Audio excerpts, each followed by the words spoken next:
मंजिलें उनको मिलती हैं जिनके इरादों में जान होती है। मंजिलें उनको मिलती हैं जिनके इरादों में जान होती है।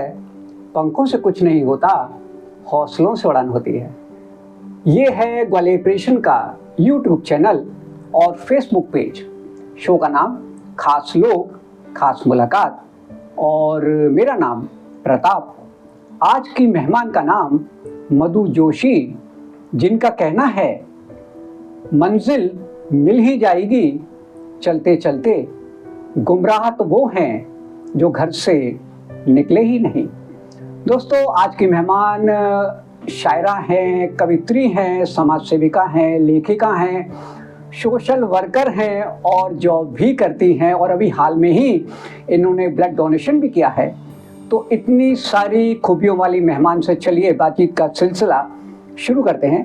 मैडम, अपना परिचय हमारे श्रोताओं को दीजिए। जी सर, पहले तो मुझे देखने वाले सभी श्रोतागण और सभी मेरे साथियों को बहुत बहुत नमस्कार जी। मेरा नाम मधु जोशी है जी। और मैं एक ब्लड सेंटर में काम करती हूँ, काउंसलर हूँ वहाँ। इसके साथ साथ मैं थोड़ा बहुत लेखन भी कर लेती हूँ समाज के ऊपर। जैसे कोई मुद्दा है तो उस पर आर्टिकल भी लिख देती हूँ कभी कभी, और दिल की धड़कनों के हिसाब से थोड़ी बहुत शायरी भी लिख देती हूँ। ठीक है। और सिंगिंग भी करती हूँ, मेरी हॉबी है सिंगिंग एक्चुअली। अभी मैंने दैनिक भास्कर के ओपन माइक और एक गालब म्यूजिकल ग्रुप है हमारा, उसकी मैं मेंबर हूँ। तो कभी जैसे शो होते हैं तो वहाँ प्रस्तुति देने हम लोग जाते हैं जी, वो भी करती हूँ। और इसी के साथ साथ मैं शिप्रा हेल्थ फाउंडेशन के साथ समाज सेवा का कार्य भी करती हूँ जी, जो कि मुझे अच्छा भी लगता है करना। समाज सेवा सभी को थोड़ी बहुत तो करनी ही चाहिए, ज्यादा नहीं कर पाते हैं तो उसमें जो रक्तदान कैंप वगैरह लगते हैं उसको मैं सर के साथ उनकी हेल्प करती हूँ और उनका पूरा आयोजन हम करते हैं, वो भी करती हूँ। और मेरी हॉबी में मुझे डांस करना पसंद है, वो सिर्फ मेरी हॉबी है डांस। कभी कभार जैसे लगता है बहुत स्ट्रेस होता है तो डांस से एक्चुअली स्ट्रेस कम हो जाता है। Very nice. तो ये सारी चीजें हैं। और अभी हाल ही में मैंने रक्तदान भी किया था जी, तो बस। अच्छा, तो सबसे पहले हम आपकी पहली काबिलियत के ऊपर चलते हैं। लेखन आप किस विषय पे करती हैं?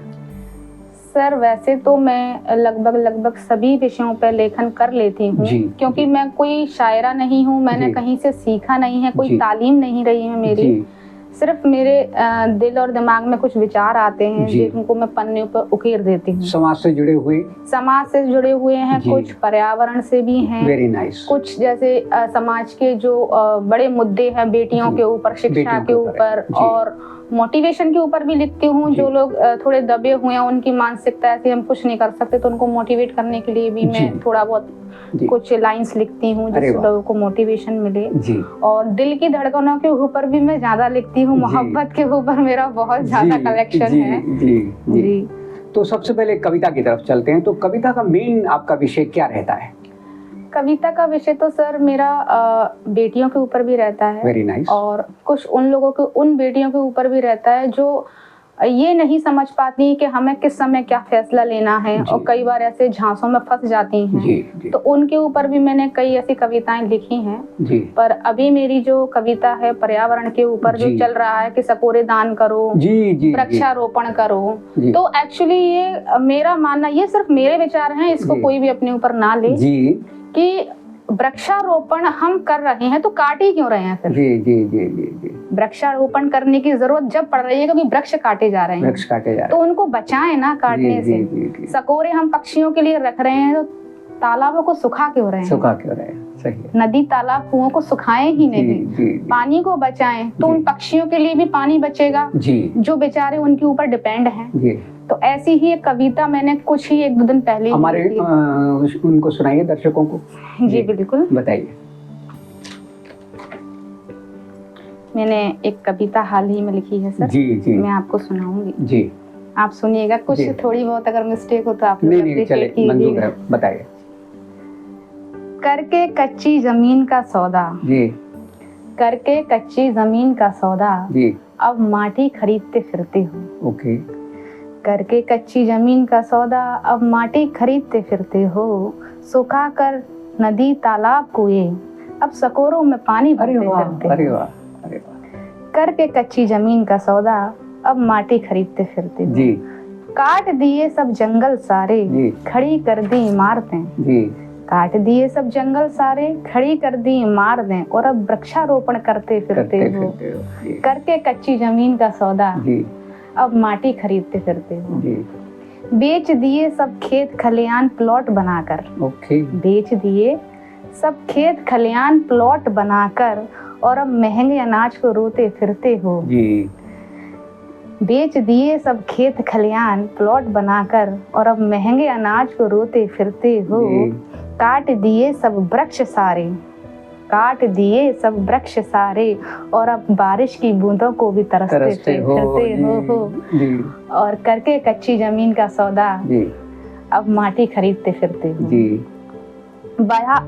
बहाया फैक्ट्री का जहर जलाशयों में, बहाया फैक्ट्री का जहर जलाशयों में, अब बोतल में पानी खरीदते फिरते हो। क्या बात। शुद्ध हवा को किया जहरीला, शुद्ध हवा को किया जहरीला, अब ऑक्सीजन सिलेंडर लिए फिरते हो। के लिए लड़ते हो, सही कह रहे हो। करके कच्ची जमीन का सौदा, सही बात, अब माटी खरीदते फिरते हो। वैसे तो ये कविता सर बहुत बड़ी है, लेकिन समय का अभाव है, इसलिए मैं इसकी कुछ ही पंक्तियां आप लोगों के सुपुर्द करता हूं। नहीं, अच्छी लगी आपकी ये पंक्तियां कविता की। अब हम आपकी शायरी अपने दर्शकों को सुनवाना चाहेंगे। जी बिल्कुल। वैसे तो मैं दिल की धड़कनों पे ज्यादा जोर देती हूँ कि आज के युवा वर्ग की यही सबसे बड़ी प्रॉब्लम। जी बताएं, बताएं, शेयर कीजिए। दिल टूटना, दिल जुड़ना। जी हाँ, जी हाँ, जी हाँ, यही है। युवा साथी भी आपको देख रहे हैं। हाँ, तो हाल ही में मैंने रक्तदान किया था जी। तो मैंने एक पोस्ट शेयर की थी सब लोगों के साथ, तो उस पर ये लिखा था जी कि हमेशा मांगा है, हमेशा खुदा से मांगा है हाथ फैलाकर। ओके। हमेशा खुदा से मांगा है हाथ फैलाकर जी। कभी हम भी तो किसी को कुछ देना सीखें जी। हमेशा खुदा से मांगा है हाथ फैलाकर जी। कभी हम भी तो किसी को कुछ देना सीखें जी। जो नवाजा है कुदरत ने हमें बेशकीमती खजाने से जी। जो नवाजा है कुदरत ने हमें बेशकीमती खजाने से, इस खजाने को हम भी तो दूसरों में बांटना सीखें। अरे वाह। और इस शायरी का जो अर्थ है, मतलब है, मैं आपको समझाऊं, बताएं कि हम अपना कुछ भी नहीं दे रहे हैं, हम अपनी कोई कमाई नहीं दे रहे हैं, कोई सोना चांदी दान नहीं कर रहे हैं, प्रकृति का दिया हुआ प्रकृति को ही अर्पण कर रहे हैं। बिल्कुल, बिल्कुल। जिस तरह हम एक पेड़, आप प्रकृति से सीखिए, हम एक पौधा लगाते हैं, पानी से सींचते हैं, बड़ा करते हैं, जब वो पौधा बड़ा हो जाता है, फल आकर बीज आते हैं, तो वो कुछ एक बीज जमीन में गिरा देता है, उससे नया पौधा, नया पेड़ बनता है। तो वो पेड़ जाने से पहले अपना वजूद छोड़ के जाता है, और हम एक मनुष्य हैं जो सब कुछ साथ लेकर जाना चाहते हैं, कुछ देना ही नहीं चाहते। तो हमारा, हम कोई पुण्य नहीं कर रहे हैं रक्तदान करके। पहली बात तो यह है, रक्तदान कोई पुण्य नहीं है, ईश्वर का दिया हुआ, ईश्वर के मनुष्यों के काम अर्पण कर रहे हैं। तो उसमें कोई पुण्य नहीं है, कोई एहसान नहीं है, ये सिर्फ है कि आपने प्रकृति से कुछ लिया है तो आपकी जिम्मेवारी है आप प्रकृति को कुछ देकर वापस करें जी। बहुत बढ़िया, बहुत बढ़िया। और दिल की धड़कनों पर है मेरा, बताएं कि दिन मोहब्बत का है तो शाम भी मोहब्बत की होनी चाहिए। अरे वाह, अरे वाह, अरे वाह, अरे वाह। दिन मोहब्बत का है तो शाम भी मोहब्बत की होनी चाहिए जी। यकीनन होनी चाहिए जी। मुझे सुन रहे हर शख्स की जुबान पे बात मोहब्बत की होनी चाहिए। क्या बात है, क्या बात है। दिन मोहब्बत का है तो शाम भी मोहब्बत की होनी चाहिए। मुझे सुन रहे हर शख्स की जुबान पे बात मोहब्बत की होनी चाहिए। क्यों फिक्र करें कि आगाज कैसा हुआ है जी। क्यों फिक्र करें कि आगाज कैसा हुआ है, जिंदगी का आखिरी अंजाम मोहब्बत होना चाहिए। क्या बात है, क्या बात है, क्या बात है। और एक और है कि आप अपने आप को कैसे दिखाते हैं, ये बहुत जरूरी। कुछ लोग क्या है कि अपने आप को छुपाने की कोशिश करते हैं। छुपाने की जरूरत नहीं है। आपकी जो सादगी है, आपकी जो पर्सनैलिटी है, उसको वार्म अप कीजिए बस, पर छुपाइए मत। तो मैंने उसके ऊपर लिखा है जी कि मत छुपाओ खुद को किसी झूठी चमक के पीछे जी। मत छुपाओ खुद को किसी झूठी चमक के पीछे जी। जो जौहरी सादगी का होगा वो सादगी को परख ही देगा जी। जी जी। और एक और मेरी शायरी है कि जैसे लोग अकेले हो जाते हैं, हाँ जी, तन्हा हो जाते हैं, सब कहते हैं मेरी कोई बात सुनने वाला नहीं है, मैं किसके सामने रोऊं, क्या करूं, है ना। अधिकतर ये मसला है 90% हर इंसान अपने आप को अकेला महसूस करता है। तो मेरा मानना है कि आप जिस दिन खुद से मिल जाएंगे ना, हमें किसी की जरूरत नहीं होती फिर रोने के लिए। अरे वाह। तो उसके ऊपर लिखा शेयर है कीजिए कि ना रोने को कंधा चाहिए, ना रोने को कंधा चाहिए जी, ना हंसने को किसी का मजाक। ओके। ना रोने को कंधा चाहिए, ना हंसने को किसी का मजाक, जो पालो खुद को तो जिंदगी गुलजार है, ना समझे तो खाक। अरे वाह, अरे वाह, अरे वाह, बहुत बढ़िया, बहुत बढ़िया। और एक मेरी मोटिवेशनल शायरी भी है, बताएं कि जो मैंने लिखी है जी, कि मुझे क्या डुबोएगा आंसुओं का समंदर। अरे वाह। मुझे क्या डुबोएगा आंसुओं का समंदर, मैंने दरिया की धार को काट कर तैरना सीखा है। दरिया की धार को काट कर तैरना। मुझे क्या डुबोएगा आंसुओं का समंदर, मैंने दरिया की धार को काट कर तैरना सीखा है। ये जो हवाएं रुख बदल रही हैं बार बार जी, ये जो हवाएं रुख बदल रही हैं बार बार, कह दो इनसे मैंने तूफानों में पलकर जीना सीखा। अरे वाह, अरे वाह, अरे कितना तोड़ोगे मुझे ये सोच लो, कितना तोड़ोगे मुझे ये सोच लो, मैंने बार बार टूट कर बिखरना और फिर बिखर कर सिमटना सीखा है। क्या बात है, क्या बात है। यानी हमारे दर्शकों को कविता अच्छी लगी, शायरी अच्छी लगी। अच्छा, गायन भी हमने सुना है कि आप बहुत अच्छा गाती हैं, कई परफॉर्मेंस आपने दी है, तो दो एक पंक्तियां शेयर कीजिए। सर वैसे मैं कोई गायिका नहीं हूँ ना, मेरी कोई तालीम है, बस एक कहते हैं ना खुशी होती है बस गाने से। क्या होता है जब हम बहुत स्ट्रेस अभिव्यक्ति का एक माध्यम है, स्ट्रेस रिलीज कहाँ करें जी, बताएं। तो गाने से एक तो दो पंक्तियां, हाँ 2 पंक्तियां ही मैं दूंगी, और वो भी एक मेजर इशू के ऊपर मेरा गाना है जी। लोग सोचते हैं बेटियों को शादी ही करनी चाहिए सिर्फ जी, और उसके अलावा उनके पास और कोई काम नहीं है। ओके। और अगर शादी कर ली है और अगर वो ठीक नहीं है या कुछ ऐसा आपके साथ हुआ है तो निभाते रहो, आप कुछ और नहीं कर सकते, समाज की इज्जत। ओके। तो मेरा मानना ये है इन सब से हटकर बेटियों को एक ऐसा मुकाम दिया जाए कि बेटियों को अपने घर से ही उनको एक मोटिवेशनल थेरेपी दी जानी चाहिए। थोड़ी कमजोर वक्त सोच को मजबूत और उनको ये बताया जाए कि रिश्ते जरूरी हैं पर इतने भी नहीं कि वो हमें फांसी दे दें जी। तो मेरे दबके नहीं रहना है, नहीं दबके नहीं, आप मेरा मानना है गलत कुछ ना कीजिए, एडजस्ट जब तक हम एडजस्ट कर सकते हैं, संभाल सकते हैं, पर घुटना नहीं किसी चीज में, बस वही। तो मैं उसी पर 2 लाइन गुनगुनाऊंगी। सोनम महापात्रा का एक सॉन्ग है जी, बाबुल प्यारे सजना सखारे जी। वैसे मेरा गला खराब है सर, वायरल है मुझे। हमारे दर्शक आपके साथ हैं, बताएं। बाबुल प्यारे सजना सखारे, सुनियो मेरी मैया, बोझ नहीं मैं किसी के सर का, ना मझधार में नैया, पतवार बनूंगी लहरों से लड़ूंगी, अरे मुझे क्या बेचेगा रुपैया, हा हा, अरे मुझे क्या बेचेगा रुपैया, कल बाबा की उंगली को थामे चली थी, कल बाबा की लाठी भी बन जाऊंगी। बहुत बढ़िया। अम्मा तेरे घरों दे की चिड़िया हूँ मैं, दाना लेकर ही घर वापस आऊंगी। बहुत बढ़िया। अरे जिसकी फितरत में हैरत समाई नहीं, जिसको दौलत से ज्यादा में भाई नहीं, अरे ऐसी शादी की मुझको जरूरत नहीं। कितना बढ़िया है, बहुत। ना कहने का सुन लो मुहूर्त यही, पतवार बनूंगी लहरों से लड़ूंगी, अरे मुझे क्या बेचेगा रुपैया, अरे मुझे क्या बेचेगा रुपैया। बहुत बढ़िया, बहुत बढ़िया मधु जी। मधु जी, एक आयाम अभी और शेयर करना है आपको, वो है समाज सेवा वाला आयाम।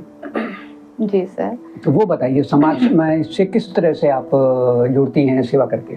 सर मैं शिप्रा हेल्थ फाउंडेशन से जुड़ी हुई हूँ, सदस्य हैं पिछले 1.5 साल से जुड़ी हुई हूँ, जो ग्वालियर के एक मानवीय संस्था है। सुधीर राव दुरापे जी जो इसके फाउंडर हैं, मेरे सर भी हैं और हमें गाइड भी ब्लड डोनेशन के क्षेत्र में हमें बहुत कार्य कर रहे हैं, बहुत मार्गदर्शन उनका मुझे। तो उसमें आपका क्या योगदान रहता है? सर मैं उसमें काउंसलर हूँ और साथ साथ में इवेंट देखती हूँ जी, और सारे जैसे कोई भी उसमें लेखन कार्य है, जी, कैसे इवेंट प्लान करना है, जी, तो वो सारी चीजें मेरी रहती हैं। और ब्लड के लिए मोटिवेट करना जी, जो सबसे इम्पोर्टेंट है। जी जी, तो वो है। तो मेरा ऐसा मानना है जब तक आप खुद ब्लड नहीं दोगे, जी, खुद रक्त नहीं दोगे, तब तक आप दूसरों को जागरूक नहीं कर सकते। नहीं कर सकते। क्योंकि किसी भी आप बच्चे से ही देख लीजिए, बच्चे को अगर हमें समझाना पड़ता है कि बेटा सुबह 5 बजे उठकर व्यायाम करना है, जी, तो हमें साथ उठना पड़ेगा। जी, क्योंकि हम उदाहरण प्रस्तुत करना पड़ेगा। हम 8 बजे तक सोएं और बच्चे को 5 बजे जी, उठने का हम सीख नहीं दे सकते। इंस्ट्रक्शन से काम नहीं बनेगा। इसीलिए मैंने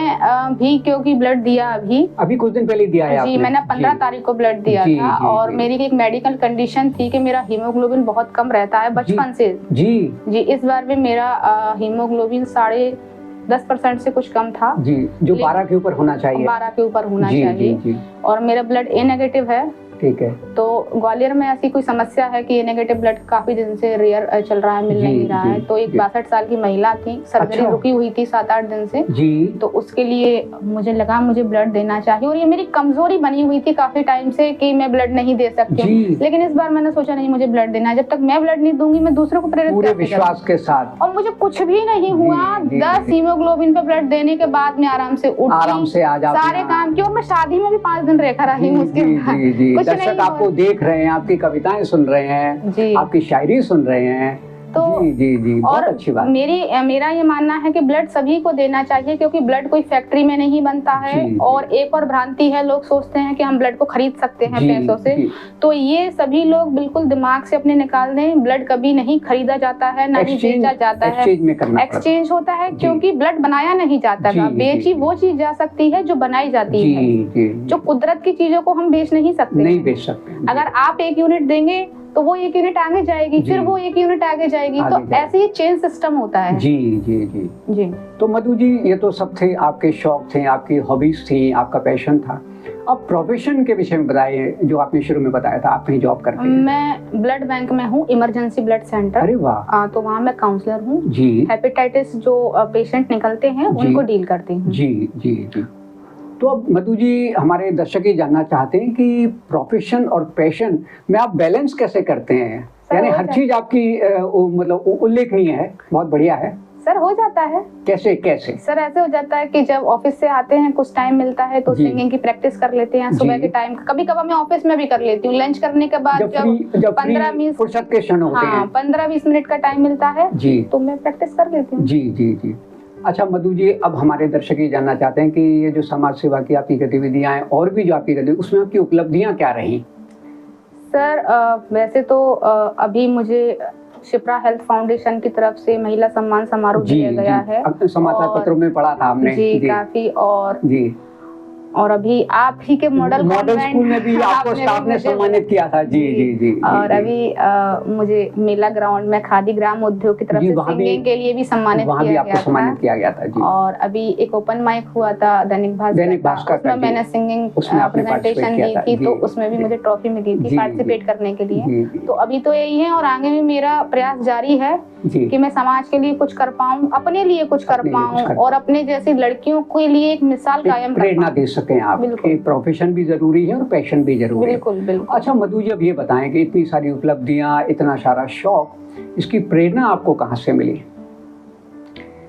सर परिस्थितियां सबसे बड़ी प्रेरणा बताएं। जब आप परिस्थितियों में होते हैं ना, आपको प्रेरणा मिलने लगती है। जिन परिस्थितियों में आप घिरे रहते हैं जी, तो 2 तरह की सोच बनती है। या तो आप उन परिस्थितियों के सामने हार जाइए, या फिर उनसे झगड़कर, लड़कर, सर मारकर आगे बढ़ जाइए। जी। बस। तो किसने दी आपको प्रेरणा इस तरह से आगे बढ़ने की? किसकी प्रेरणा रही? एक्चुअली मेरे पिताजी तो बचपन से मैंने उनको कभी नहीं देखा है। ओह नो, अच्छा। मेरे बाबा जी थे, जो अभी 2 साल पहले इस दुनिया को और हमें छोड़कर चले गए हैं।